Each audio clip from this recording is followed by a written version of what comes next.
All right, here's the deal. Um, I'm doing a bunch of work and I'm not taking any video because I got to get this thing built. I mean, I have a bunch of video, but I get tripped up on it and stuck on it.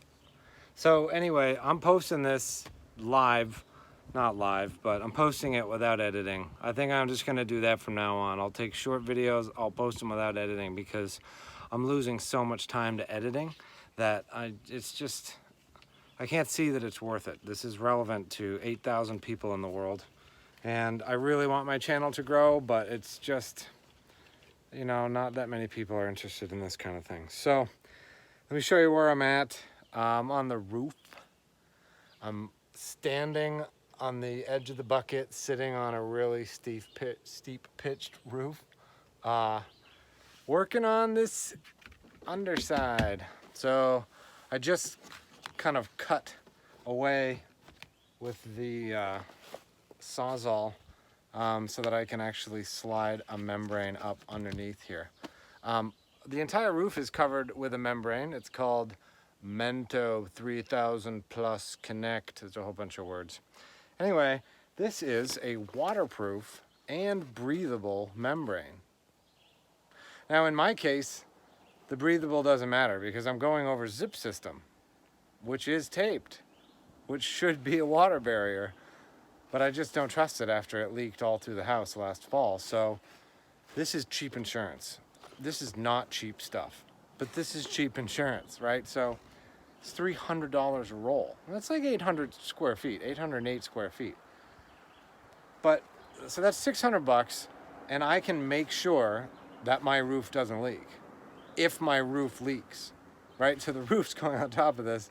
If that leaks, this stuff will keep the water out. If for some reason there's a gap somewhere in this stuff, the zip system will make sure it doesn't leak. And if then the zip system leaks after that, then it was meant to be. There's nothing I can do to stop the water. But anyway, cheap insurance. I have spent the last 3 days up here on the roof spreading this out. And if you're in the Northeast, and I'm posting this today, Tuesday, July 3rd, it's been 98 degrees every single day. And I have been out here on this frickin' roof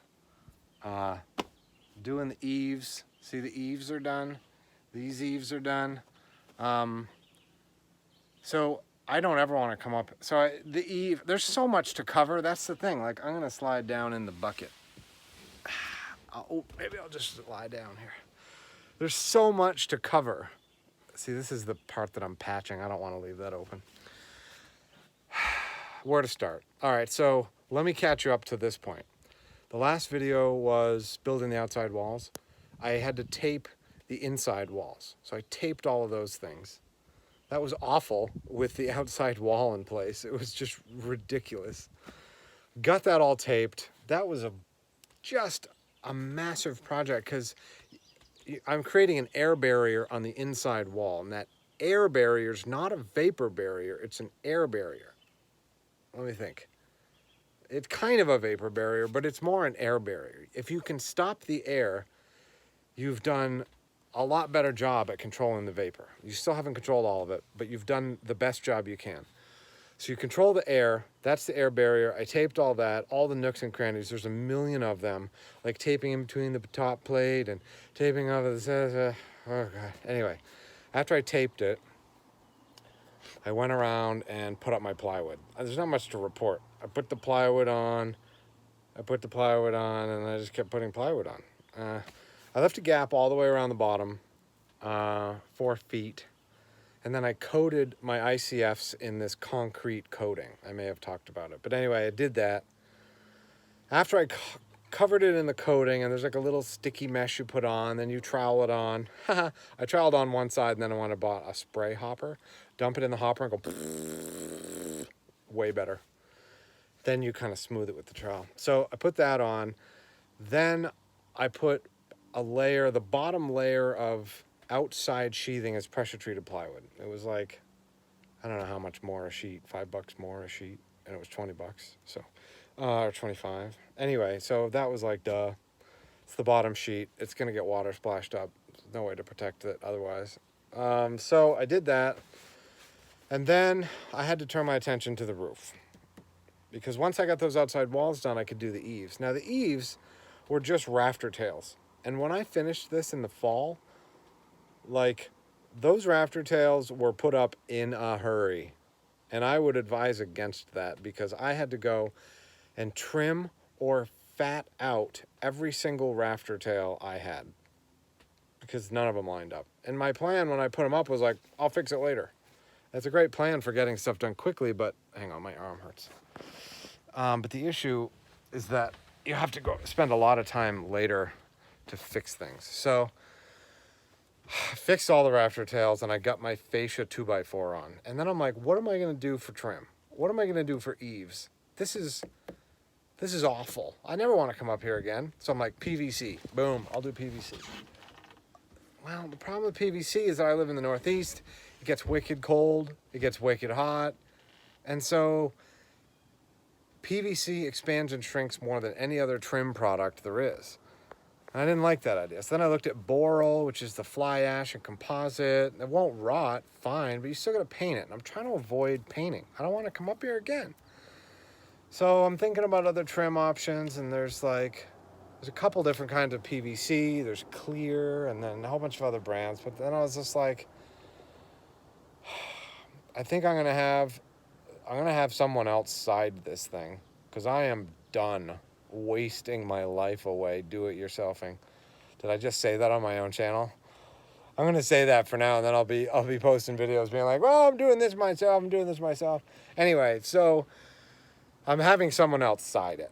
Siding's not hard. It's just time consuming and laborious, and I'm kind of done with that. I've been busting for like 2 months. The people that are going to side it, I'm going to have them aluminum wrap my eaves. Because I don't ever want to come up here again, and aluminum stays perfect for 100 million years. So it's fine. What I did was do you remember the tongue and groove ceiling I put in the garage? I had like 20 boards left over. I ripped them all through the table saw at the right to match the other side, 5 1/4, 5 1/2. And then I put strapping on above that as the frise board. And I used, obviously, finish nails. I'm just kidding. I used ring shank nails on my nail gun. Boom, boom, boom. I don't care. I'm going to wrap this in aluminum. I'm not going to paint it. And this strapping is the absolute cheapest wood you can buy, and free, I guess, is a little bit cheaper. So anyway, I went around and I did all my rafter tails. I put my end fascia on. I had to build ladder racks for the gable ends. That is not an example of a ladder rack. I have some around the corner.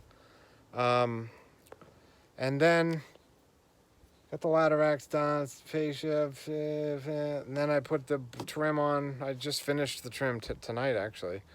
And then, so here's another thing, right? So the rafter tails, I was like, I'll do that later. Guess what else I said I'd do later? The plywood. The sheathing, I was like, this one was sticking out to here, which was actually good because it protected this nonsense up here. But all the sheathing was not in the right spot at all. Like, none of them were at 18-inch eaves, 19-inch eaves. None of it was in the right spot. And so most of it, I had to actually fill a gap of 3 inches because it was short. So that is what it is. I mean, with this membrane on, you can't tell. It's fine. Look at that. So that's just... That ended up, that took a lot of time. I had to do plywood around every single one of those edges. And I've got all this edge up here and then all the edge down around. I've got twice as much edge as I should have. Oh, this thing's cutting my back. Anyway, so I did all that. I've got the eaves with the fascia and the frieze board, and now the membrane. Oh, I put in... I don't know if you can see them. Oh, it's there. It's just there. It is. See? That's a chimney for a wood stove, and then I got one on the other side for a propane stove, and then I got a bathroom vent. I don't know if you can see it right on the other side there. So I cut those penetrations so that those are all done before the roof goes on. And the roofer should be here in 2 weeks. I can't do standing seam. I don't have a brake. And I don't want to do it anyway. So the roofer should be here in 2 weeks. And then after that, I need to get this same membrane. This is my Tyvek, my outside house wrap. And again, let me go back and say this is a waterproof and vapor open membrane. And with double wall construction, I need a way to get that big, huge, fat cavity of insulation. I need that to be able to dry to the outside. And that's why I need a vapor open membrane on the outside so that it dries outward. Now I used plywood, not OSB, because plywood is vapor open and OSB has too much glue in it. So that's that. And here I am, July 3rd.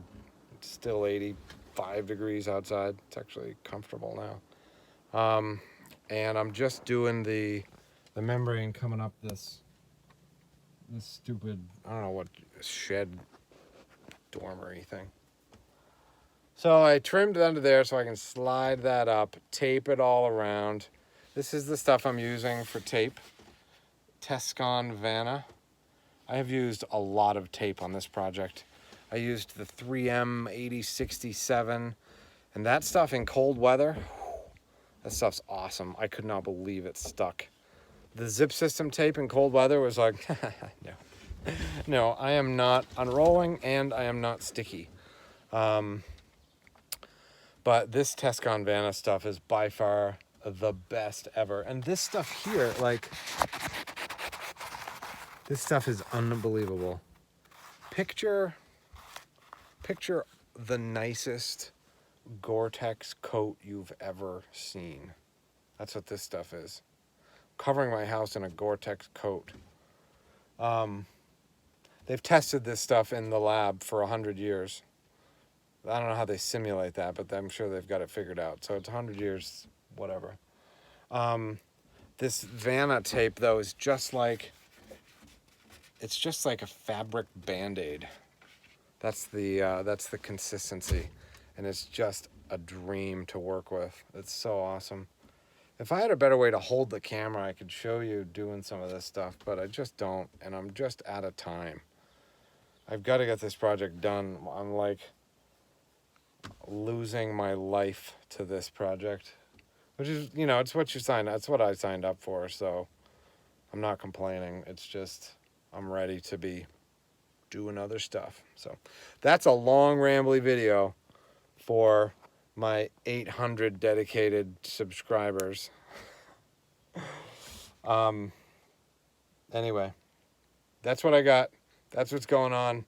Lots of work happening. Not taking any video. It's a damn shame.